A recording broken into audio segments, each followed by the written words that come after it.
Sebelum kita memulai ibadah, mari bersama-sama kita perkatakan dengan iman Mazmur 91 sebagai doa kita. Dalam lindungan Allah, orang yang duduk dalam lindungan yang maha tinggi dan bermalam dalam naungan yang maha kuasa akan berkata kepada Tuhan, tempat perlindunganku dan kubu pertahananku, Allahku yang kupercayai. Sungguh, Dialah yang akan melepaskan engkau dari jerat penangkap burung, dari penyakit sampar yang busuk. Dengan kepaknya Ia akan menudungi engkau. Di bawah sayapnya engkau akan berlindung. Kesetiaannya ialah perisai dan pagar tembok. Engkau tak usah takut terhadap kedahsyatan malam, terhadap panah yang terbang di waktu siang, terhadap penyakit sampar yang berjalan di dalam gelap, terhadap penyakit menular yang mengamuk di waktu petang. Walau 1.000 orang rebah di sisimu, dan 10.000 di sebelah kananmu, tetapi itu tidak akan menimpamu. Engkau hanya menontonnya dengan matamu sendiri dan melihat pembalasan terhadap orang-orang fasik. Sebab Tuhan ialah tempat perlindunganmu, yang maha tinggi telah kau buat tempat perteduhanmu. Malapetaka tidak akan menimpa kamu, dan tulah tidak akan mendekat kepada kemahmu. Sebab malaikat-malaikatnya akan diperintahkannya kepadamu untuk menjaga engkau di segala jalanmu. Mereka akan menatang engkau di atas tangannya, supaya kakimu jangan terantuk kepada batu. Singa dan ular tedung akan kau langkahi. Engkau akan menginjak anak singa dan ular naga. Sungguh, hatinya melekat kepadaku, maka aku akan meluputkannya. Aku akan membentenginya, sebab ia mengenal namaku. Bila ia berseru kepadaku, aku akan menjawab. Aku akan menyertai dia dalam kesesakan. Aku akan meluputkannya dan memuliakannya. Dengan panjang umur akan kukenyangkan dia, dan akan kuperlihatkan kepadanya keselamatan daripadaku.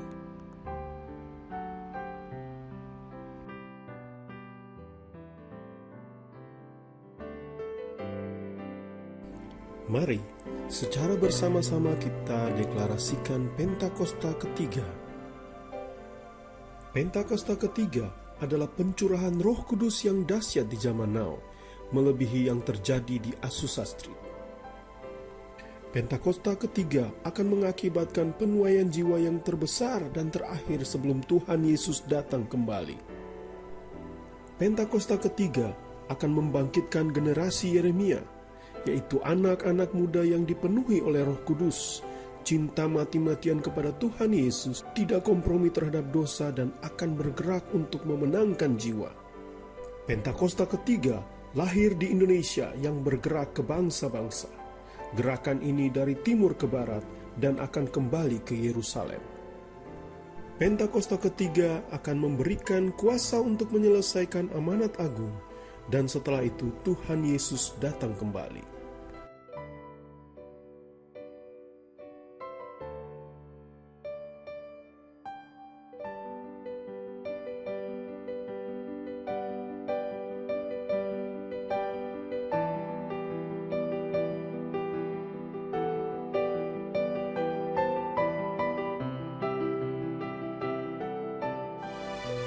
Shalom gereja Tuhan, Shalom. Hari ini atas perkenanan Tuhan, GBI Jatiwaringin berusia yang 5 tahun. Puji nama Tuhan, ini semua karena kebaikan dan kemurahan Tuhan. Mari saya ajak kita semua sama-sama bersyukur karena kebaikan Tuhan atas pelayanan di tempat ini boleh tetap ada dalam situasi pandemi. Bapak, kami bersyukur, kami berterima kasih Tuhan karena kemurahan dan kebaikan-Mu Bapa. Hari ini tepat 24 Januari, Tuhan berkenan kami ada bersama-sama tetap melayani di usia yang ke-5 tahun ini Bapa. Kami bersyukur, kami berterima kasih. Tuhan Yesus Engkau baik. Tuhan Yesus kami berterima kasih. Ini semua karena kemurahan dan kebaikan-Mu Bapa. Biarlah kami tetap ada, Tuhan pakai untuk melayani sampai Engkau datang yang kedua, menjemput setiap kami. Terima kasih Tuhan Yesus. Terima kasih Bapa. Terima kasih oleh Roh Kudus. Ini syukur kami Bapa. Ini sembah kami Tuhan. Haleluya. Terima kasih Yesus. Yesus. Terima kasih. Hanya anugerah-Mu buat hidupku sekarang. Ku kan memuji-Mu selamanya. Terima kasih. Terima kasih. Terima kasih Yesus. Yesus. Haleluya. Yesus. Terima kasih. Hanya anugerah-Mu buat hidupku sekarang. Ku kan memuji-Mu selamanya. Mari sama-sama kita naikkan pujian ini. Katakan, ku ada sebab anugerah-Mu. Ku ada karena kasih Tuhan Yesus. Tuhan, terima kasih. Ku berterima kasih buat kasih rahmat. Sekali lagi katakan, ku ada. Ku ada sebab anugerah-Mu. Amin Tuhan. Ku ada karena kasih. Kami panggil Engkau Tuhan Yesus. Ku berterima kasih buat kasih rahmat. Mari naikkan terima kasih. Terima kasih Yesus. Yesus. Terima kasih Yesus. Haleluya Tuhan. Terima kasih. Hanya anugerah-Mu buat hidup.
Tuhan.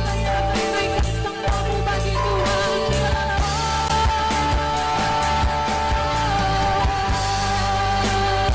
Terima kasih Tuhan. Terima kasih Yesus. Kita dapat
bersyukur Tuhan Yesus. Hanya ini ungkapan yang dapat kami sampaikan padamu Tuhan. Karena Engkau lebih besar dari segalanya. Kebaikan-Mu melebihi segalanya.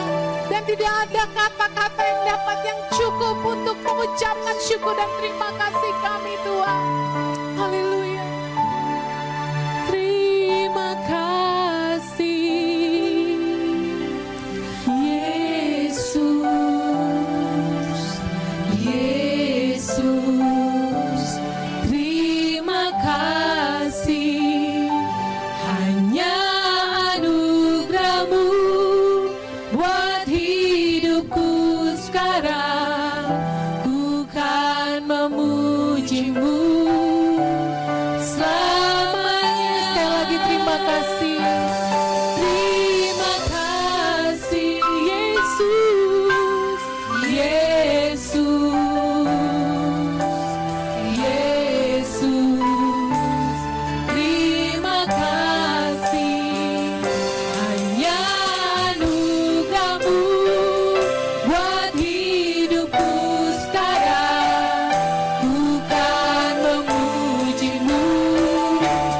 Selamanya.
Shalom saudara, selamat hari Minggu. Voice of Pentecost hari ini akan membahas mengenai prophetic preaching atau khotbah profetik.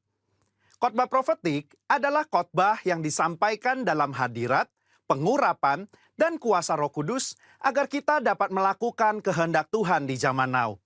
Pada kondisi demikian, seorang pengkhotbah dapat menangkap pesan dan tuntunan khusus dari Tuhan melalui Roh Kudus untuk dilakukan pada saat tertentu. Dengan demikian, ada 3 unsur minimal yang harus dipenuhi dalam khotbah profetik. Pertama, hadirat, pengurapan, dan kuasa Roh Kudus. Khotbah profetik bukanlah khotbah asal-asalan tanpa arah, tujuan, dan dasar yang tidak jelas. Seorang hamba Tuhan yang berada dalam hadirat, pengurapan, dan kuasa Roh Kudus dimungkinkan untuk menangkap pesan profetik dari Tuhan untuk diperkatakan kepada umatnya. Seseorang yang mungkin bukan dari golongan Pentakosta dan tidak mempercayai bahwa karunia-karunia Roh Kudus masih ada di zaman sekarang ini, mungkin tidak sependapat dengan konsep khotbah profetik ini. Akan tetapi, hal itu tidak menjadi alasan seseorang untuk menghakimi bahwa praktek spiritualitas Pentakosta ini adalah hal yang salah dan tidak biblikal. Kedua, petunjuk atau arahan Tuhan. Di dalam Kisah Para Rasul 1 ayat 2, dikatakan bahwa sampai pada hari ia terangkat, sebelum itu ia telah memberi perintahnya oleh Roh Kudus kepada rasul-rasul yang dipilihnya. Ini merupakan gambaran bahwa insan Pentakosta juga dapat menerima perintah dan tuntunan Tuhan melalui Roh Kudus. Dalam ayat ini tidak dikatakan bahwa Tuhan Yesus memberi perintah kepada murid-murid melalui firman Tuhan yang tertulis, melainkan melalui Roh Kudus. Hal inilah yang mendasari bahwa pengkhotbah Pentakosta cenderung membawa dimensi yang baru ke dalam persiapan khotbah, yaitu dengan menafsirkan ayat demi ayat di dalam konteks Alkitab dan tuntunan Roh Kudus untuk pendengar di zaman now.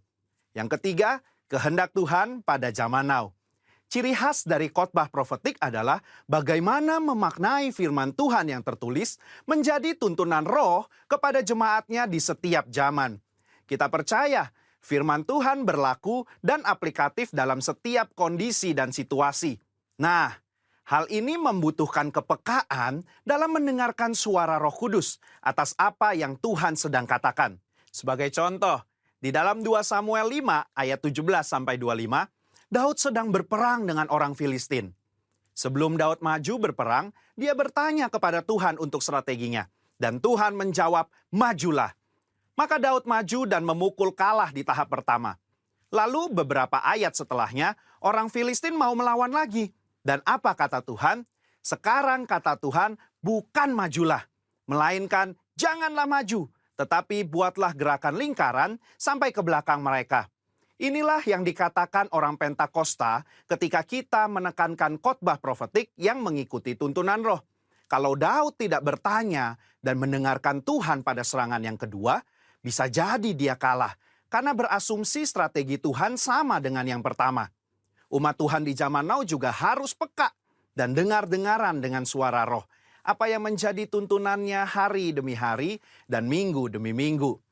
Sehubungan dengan pembahasan ketiga unsur khotbah profetik di atas, maka pesan Tuhan dalam khotbah profetik terkait menengking badai dan masuk dalam persembunyian bukanlah sebuah inkonsistensi maupun khotbah plin-plan yang membuat jemaat bingung, melainkan pesan Tuhan yang progresif terkait dengan apa yang menjadi kehendak Tuhan yang harus disampaikan kepada jemaat untuk dilakukan.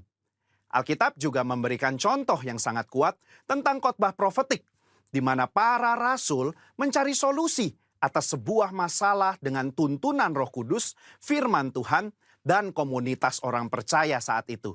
Di dalam Kisah Para Rasul 15, di sana sedang terjadi masalah di gereja mula-mula, di mana orang non-Yahudi diminta untuk disunat dan mengikuti hukum Musa. Apa yang para pemimpin lakukan di dalam memutuskan hal tersebut? Kisah Para Rasul 15 ayat 15-17, Yakobus mengutip firman Tuhan dari Amos dan dia menafsirkan ayat tersebut menurut konteks pada zaman itu dengan menyederhanakan ratusan hukum Taurat menjadi beberapa hal saja, yaitu tidak boleh makan makanan yang dipersembahkan kepada berhala, jauh dari percabulan dan daging binatang yang mati dicekik, dan dari darah. Ketika mereka mengirim keputusan itu kepada gereja-gereja, itu adalah keputusan Roh Kudus dan keputusan kami. Ini adalah contoh nyata dari khotbah profetik yang menjawab masalah. Yakobus mengutip firman Tuhan dari kitab Amos dan bersama komunitas yang dipenuhi Roh Kudus menafsirkan dan memberikan pesan profetik untuk gereja mula-mula di zaman itu. Hal inilah yang mendasari bagaimana seorang pengkhotbah yang dipenuhi Roh Kudus harus bisa memberikan tuntunan kepada jemaat sesuai dengan kebenaran firman Tuhan pada zaman now. Kesimpulannya, khotbah profetik merupakan khotbah yang dihasilkan dari pengkhotbah yang berada dalam hadirat, pengurapan, dan kuasa Roh Kudus, di mana kondisi tersebut memungkinkan seorang pengkhotbah untuk mendapatkan tuntunan, arahan, dan pesan khusus dari Tuhan melalui Roh Kudus. Sebagai insan Pentakosta, kita juga menerima dan merindukan khotbah-khotbah yang profetik di seluruh komunitas kudus dimanapun kita berada. Pesan profetik ini memungkinkan seseorang untuk menangkap dan melakukan apa yang menjadi kehendak dan tuntunan Tuhan pada zaman di mana ia hidup. Sehingga dengan penuh keyakinan kita menjalani kehidupan yang berkemenangan bersama Tuhan. Amin. Saudara, untuk penjelasan lebih lengkapnya dari tim teologi kami, jangan lupa buka link yang ada di atas atau scan barcode yang tersedia. Tuhan Yesus memberkati.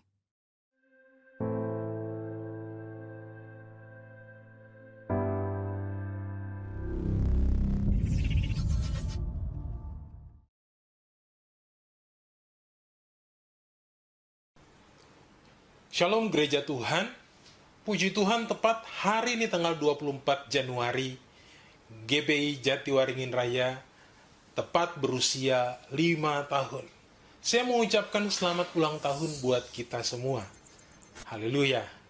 Nah, Bapak Ibu Saudara, bila kita flashback dan merenungkan bagaimana pelayanan ini dimulai, kita patut bersyukur karena segala sesuatu yang kita lewati semuanya hanya oleh karena kebaikan Tuhan, kasih karunia Tuhan, penyertaan Tuhan dalam pelayanan ini bagi kita. Haleluya. Nah, waktu Tuhan berbicara untuk kita terlibat dalam pelayanan kita, saya percaya karena Tuhan yang sudah memilih kita. Tuhan yang menentukan kita untuk ada di dalam bagian-bagian pelayanan kita. Haleluya. Bapak Ibu terkasih di dalam Tuhan Yesus Kristus, untuk terus kita berjalan dalam rencana dan rancangan Tuhan. Maka di ulang tahun yang kelima ini, saya kembali mau mengajak dan mengingatkan setiap kita, untuk kita sama-sama memiliki kepekaan dalam mendengar suara Tuhan. Nah, suara Tuhan adalah firman Tuhan. Tuhan juga bicara melalui suara hati kita, yang mengingatkan kita untuk melakukan firman Tuhan.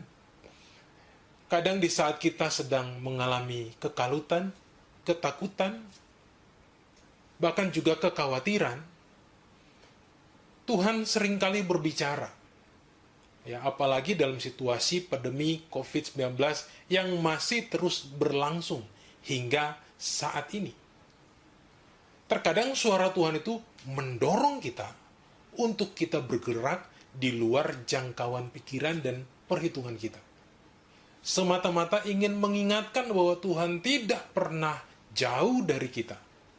Akan tetapi kepekaan kita bisa saja memudar oleh karena kita bersandar hanya pada pengertian dan kekuatan kita sendiri.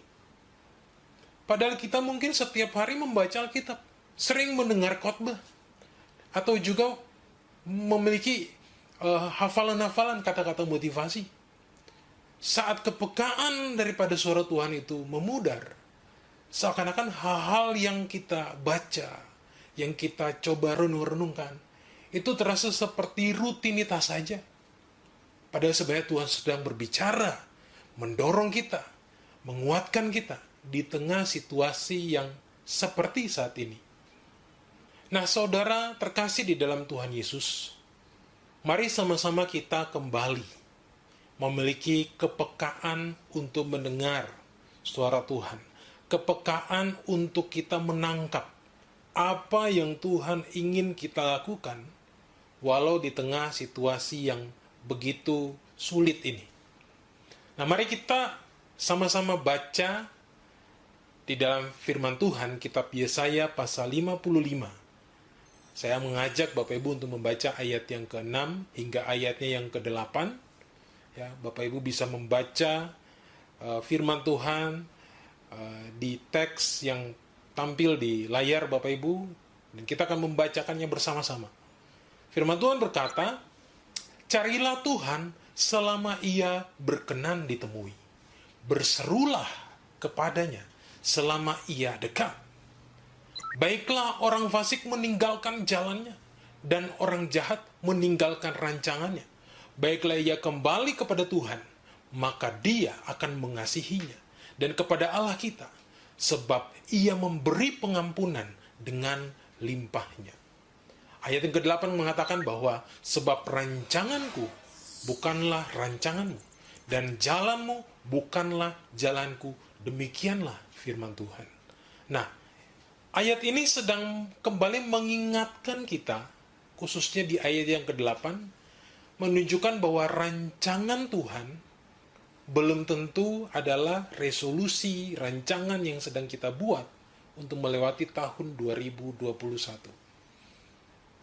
Nah, di ayat ini menekankan bahwa rancanganku bukanlah rancangan, jalanmu bukanlah jalanku. Demikianlah firman Tuhan.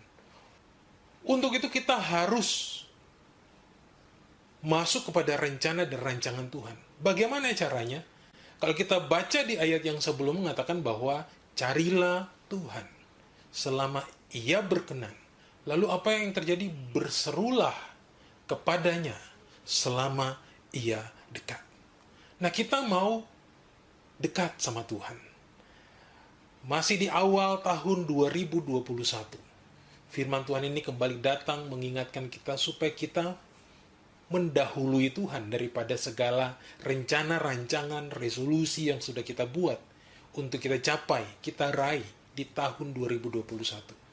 Semata-mata untuk mengingatkan kita kembali memiliki kepekaan, mendengar suaranya.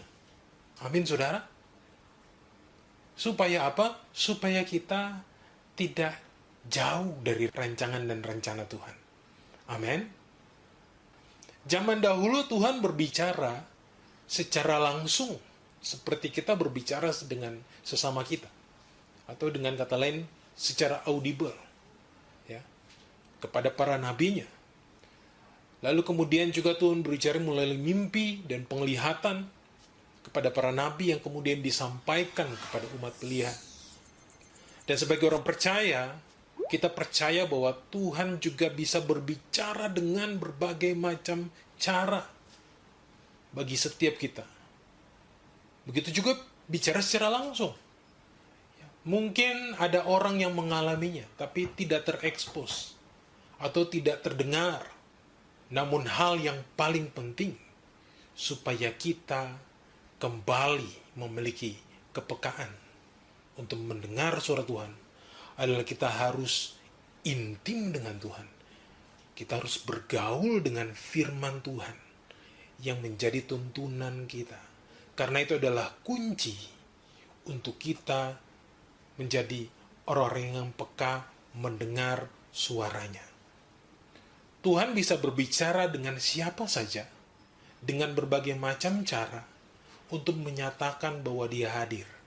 Dia hidup, Dia sanggup melakukan segalanya dalam kehidupan setiap kita, orang benar maupun orang berdosa.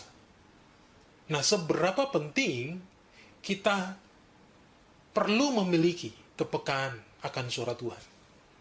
Jawabannya adalah sangatlah penting. Kenapa? Oleh karena waktu kita memiliki kepekaan mendengar suara Tuhan, maka apa yang Tuhan inginkan itu mampu kita lakukan, kita kerjakan dalam kehidupan keseharian kita. Nah, mari sama-sama Bapak Ibu, gereja Tuhan, kita mau belajar bagaimana kita mendengar suara Tuhan. Bagaimana Tuhan berbicara bagi setiap kita. Pertama adalah Tuhan bisa berbicara bagi kita lewat ayat firman Tuhan. Mungkin Bapak Ibu pernah mengalami waktu membaca firman Tuhan, seakan-akan ayat itu berbicara langsung kepada Bapak Ibu. Seakan-akan ayat itu menemplak kita, mengingatkan kita, bahkan menegur kita. Itu adalah cara Tuhan berbicara lewat firman-Nya.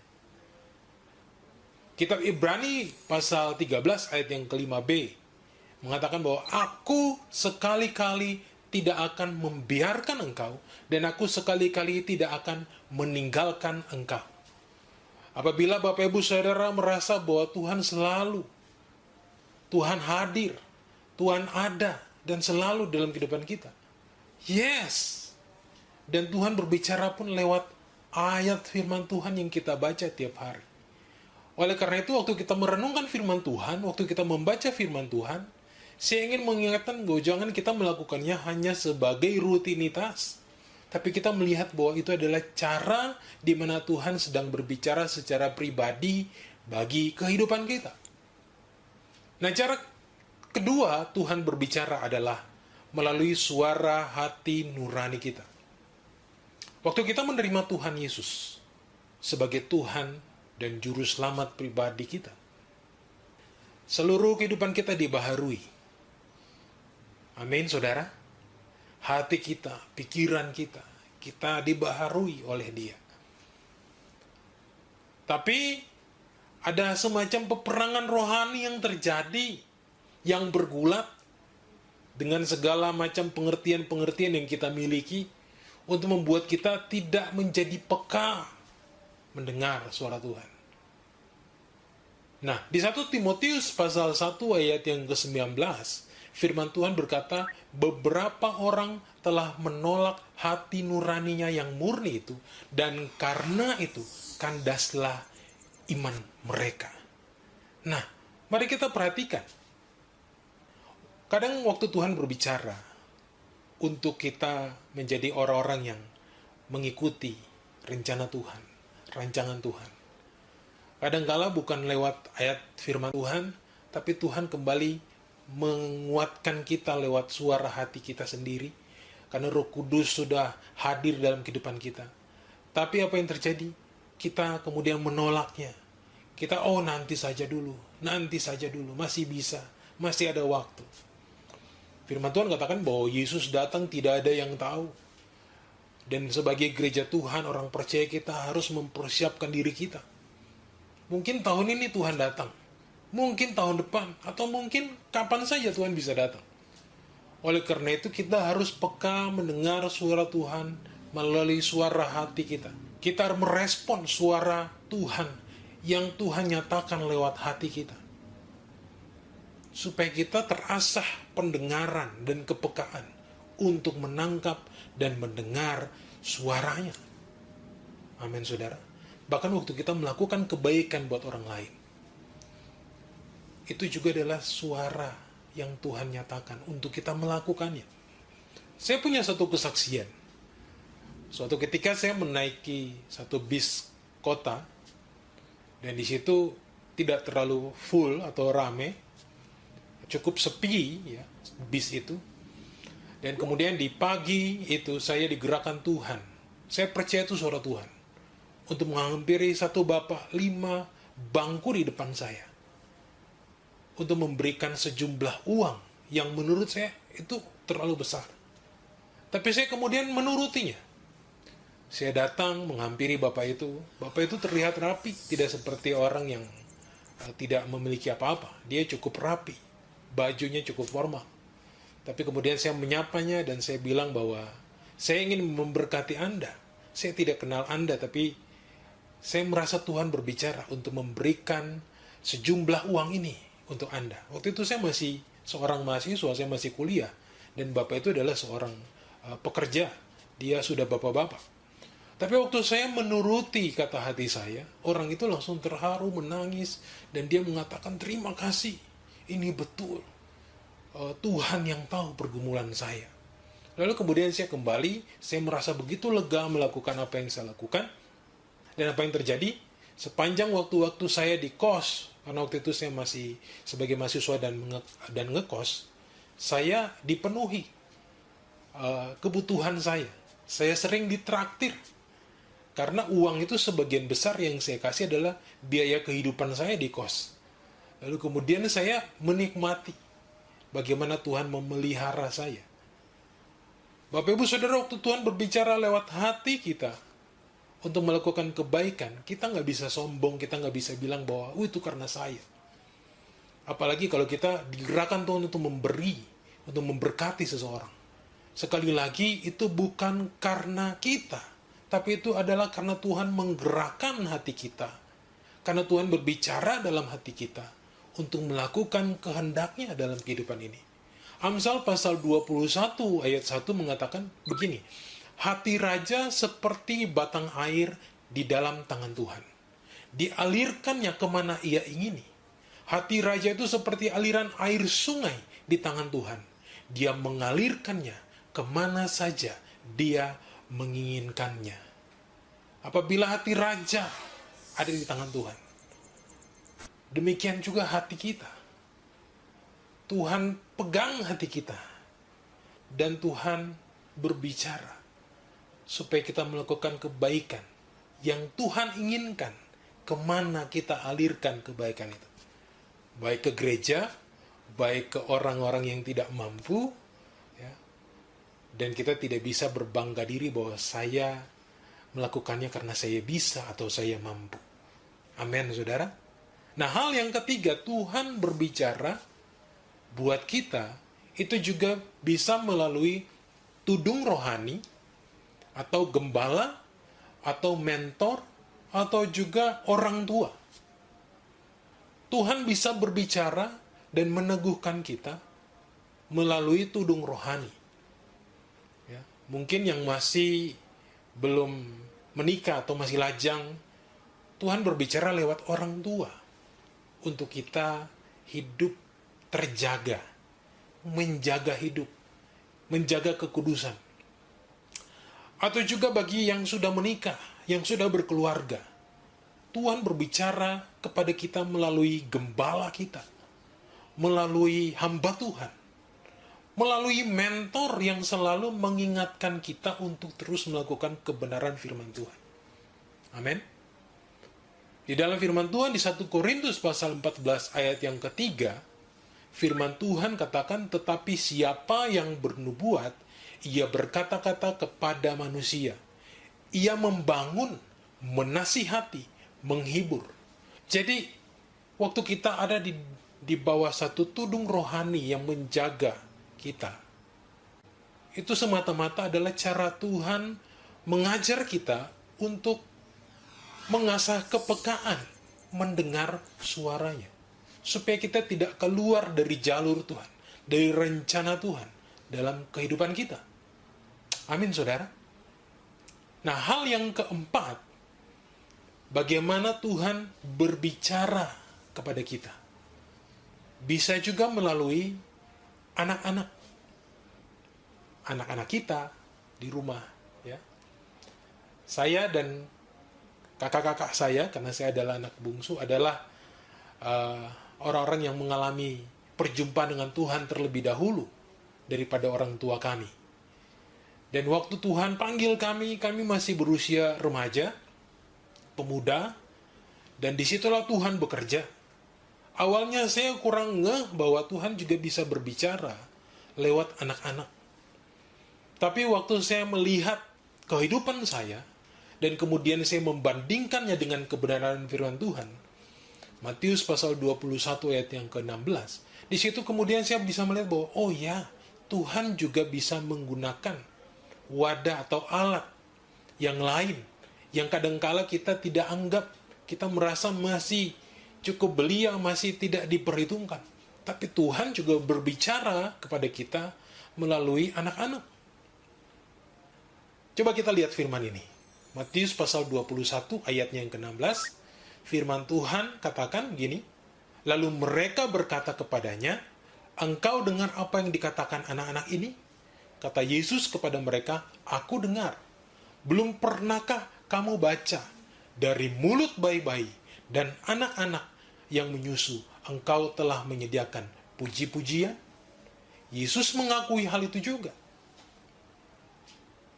Beberapa hari yang lalu, anak saya yang berusia 6 tahun melihat perawakan saya yang cukup berantakan karena pandemi dan kita tidak melakukan aktivitas. Lalu kemudian dia menegur, "Pak, cukuran, ayo rapi-rapi. Ya, jaga diri, tetap bersih dan sebagainya." Dan saya menganggap, oh ya, ini bukan cuman penilaian anak kecil, tapi ini juga adalah cara di mana Tuhan mengajar atau mengingatkan supaya kita menjaga baitnya yang kudus ini, yaitu tubuh kita. Amin, saudara. Tuhan bisa berbicara kepada orang tua yang malas ke gereja untuk ke gereja. Ada beberapa pengalaman yang saya alami dalam pelayanan sebelumnya, di mana ada orang tua yang tidak ke gereja dan kemudian karena anaknya yang rajin ke gereja, diajak sekolah minggu, orang tuanya kemudian akhirnya rajin ke gereja. Tuhan berbicara lewat anak-anak. Nah, hal yang terakhir, Tuhan bisa berbicara kepada kita juga lewat keadaan atau masalah hidup yang kita hadapi. Amin, saudara. Saudara, kadangkala waktu kita berdoa, kita minta Tuhan buka pintu, pintu tidak terbuka. Kita minta Tuhan jawab doa, doa tidak terjawab. Tapi masalah tetap ada. Pergumulan tetap semakin berat. Tapi jangan takutlah, karena itu juga merupakan cara di mana Tuhan berbicara bagi kita. Dan kita harus peka menilainya, saudara. Suatu kejadian di dalam peristiwa bangsa Israel akan keluar dari tanah Mesir. Tertulis dalam kitab Keluaran pasal 7 ayat yang ketiga. Firman Tuhan berkata, "Tetapi aku akan mengeraskan hati Firaun dan aku akan memperbanyak tanda-tanda dan mujizat-mujizat yang kubuat di tanah Mesir." Coba saudara perhatikan firman ini. Ada mujizat-mujizat yang akan terjadi. Tapi keadaan tidak berubah. Oleh karena Tuhan mau supaya kita mengandalkan Dia. Tuhan mau supaya kita semakin peka dengan mendengar suaranya. Jangan berdoa minta cepat-cepat keluar dari permasalahan hidup. Mintalah Tuhan berikan kepekaan kepadaku supaya aku mengerti apa yang harus kulakukan di dalam kehidupan ini, sehingga aku tidak salah langkah. Amin, saudara. Apa berkat yang kita dapatkan waktu kita punya kepekaan mendengar suara Tuhan? Yang pertama adalah kita memiliki rema mengenai firman Tuhan yang kita baca. Kita punya rema, ada firman Tuhan yang Tuhan ingat-ingatkan dalam kehidupan kita. Hal yang kedua, berkatnya adalah kita punya pimpinan daripada Tuhan atas hidup kita. Disertai dengan apa? Disertai dengan damai, penyediaan dan berkat-berkat yang Tuhan nyatakan, hubungan yang dipulihkan oleh Tuhan dalam keluarga, dalam pasangan, dan kemudian juga disertai dengan jalan yang terbuka di dalam setiap pergumulan-pergumulan hidup. Amin, saudara. Karena itulah yang Tuhan kehendaki dan Tuhan ingin kerjakan dalam kehidupan kita. Dan hal yang ketiga, berkat apa yang bisa kita dapatkan waktu kita memiliki kepekaan untuk mendengar suara Tuhan. Adalah suara itu akan mengajar kita, menghibur kita, membangun kita, menasehati kita, menguatkan kita. Dan itu disertai dengan karunia hikmat untuk membuat kita memahami apa yang Dia kehendaki. Mari kita lihat ayat firman Tuhan di Mazmur pasal 16 ayat yang ke-7. Firman Tuhan ini berkata, "Aku memuji Tuhan yang telah memberi nasihat kepadaku. Ya, pada malam hati nuraniku mengajari aku." Ada berkat yang tidak bisa kita peroleh dari dunia ini, tapi kita peroleh waktu kita punya satu kepekaan mendengar suara Tuhan. Orang-orang yang peka mendengar suara Tuhan adalah orang-orang yang akan memiliki integritas di dalam kehidupannya. Dia tidak gampang berkompromi dengan dosa. Karena apa? Karena tolak ukurnya adalah kebenaran. Tolak ukurnya adalah firman Tuhan yang menjadi kehendak Tuhan. Mari perbaiki kepekaan untuk mendengar firman Tuhan. Kepekaan untuk mendengar suara Tuhan. Dan kita mau merespon dengan cepat dan tepat setiap kehendak Tuhan di dalam kehidupan kita. Gereja Tuhan, GBJ Jatiwaringin, di usia yang kelima ini, mari saya ajak kita, supaya kita lakukan hal ini. Kita pegang ini. Dan kita peka terhadap hal-hal ini dalam kehidupan kita. Karena Tuhan mau terus berbicara. Tuhan mau terus mengingatkan kita. Tuhan gak mau kita jauh-jauh. Tuhan mau kita tahu bahwa Dia selalu ada di dalam setiap kehidupan kita. Mari kita bangun hal ini sepanjang tahun 2021. Mari gereja Tuhan, saya mengingatkan kita semua untuk mempersiapkan dan melakukan hal ini. Mari kita sama-sama membangunnya, supaya kita memiliki kepekaan untuk mendengar apa yang Tuhan mau kerjakan dan lakukan dalam kehidupan kita. Amin, saudara. Mari kita melangkah di tahun 2021 ini dengan penuh keyakinan untuk peka terhadap apa yang Tuhan tetapkan dalam kehidupan kita. Haleluya. Tuhan Yesus memberkati.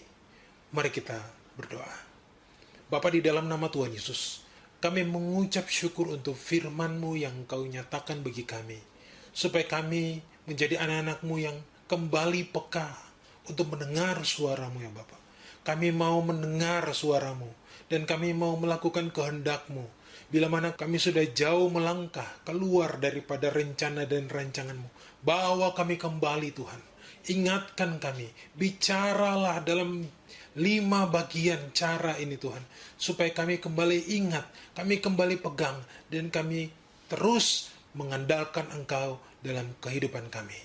Terpuji-pujilah nama-Mu ya Bapa. Haleluya, haleluya. Amin. Mari gereja Tuhan, kita buka hati dan kita angkat kedua tangan kita di hadapan Tuhan, dan kita terima berkat daripada Tuhan. Berkat daripada Allah Bapa, penuh dengan kasih karunia Tuhan Yesus Kristus, turun memberkati setiap kita, penuh dengan urapan yang baru Allah Roh Kudus, menyertai mulai hari ini, sampai Maranatha Tuhan Yesus datang kali yang kedua menjemput setiap kita di awan-awan permai, sampai selama-lamanya. Yang terima berkat Tuhan, sama-sama kita katakan, Amin. Selamat hari Minggu, Tuhan Yesus memberkati.